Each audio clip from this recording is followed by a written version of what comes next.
In college football 2024, teams ranked in the top 5 have lost 9 times just this season. Georgia's done it twice. They've been in the top 5 and lost 2 different times. Georgia's also beaten a top 5 team when they went to Texas, who was ranked 1, and beat them. Outside of that, Notre Dame at number 5 lost in week 2. Georgia lost to Bama as the number 2 team. Then the following week, Bama at 1 and Tennessee at 4 both lost. Ohio State lost to Oregon, which they were both in the top 5 at that point, but that's still a top 5 team losing. Mentioned Texas losing to Georgia at number 1. Penn State at number 3 lost to Ohio State, also a top 5 matchup. And then in this last week, Miami loses to Georgia Tech at number 4, and Georgia loses to Ole Miss at number 3. The point is the parity, guys, the just unpredictable nature of college football in 2024. It's the perfect year to kick off the 12-team playoff in college football. Because as it turns out, the amount of unpredictability and the amount of very good teams in contention in 2024 that have had to play against each other in one way or another, in previous years, it would have eliminated these teams from playoff contention. Georgia's got 2 losses. Oh, they're done. Alabama got 2 losses. Oh, no, they're done. This year, no. They've all played against each other. Alabama beat Georgia. Georgia beat Texas. But Ole Miss beat Georgia. Okay, perfect. Thumbs up.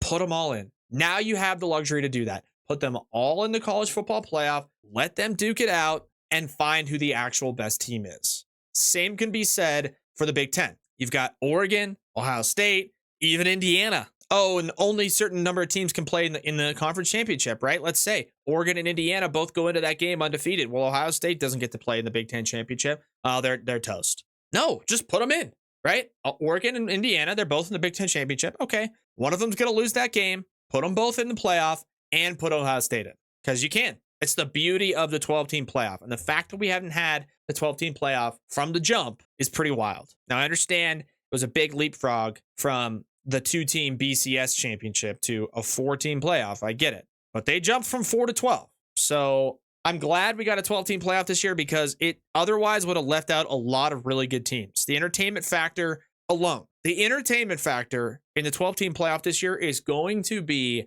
outrageously entertaining. It's going to be so much fun to watch these teams duke it out, because as it turns out, the SEC has 4 or 5 playoff caliber teams. They just had to play against each other and accumulate losses in one way or another. And as it turns out, it kind of stinks.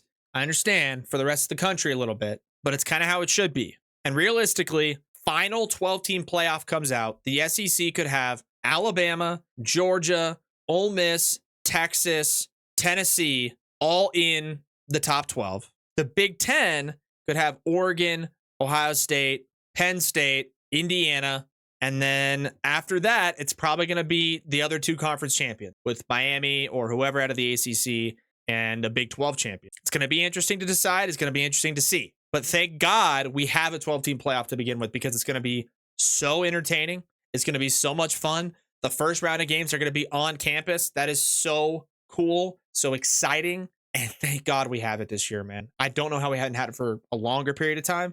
I know the 2-team to 4-team was a big jump, but they went from 4 to 12, and thank God they did. This is the perfect year for that. Perfect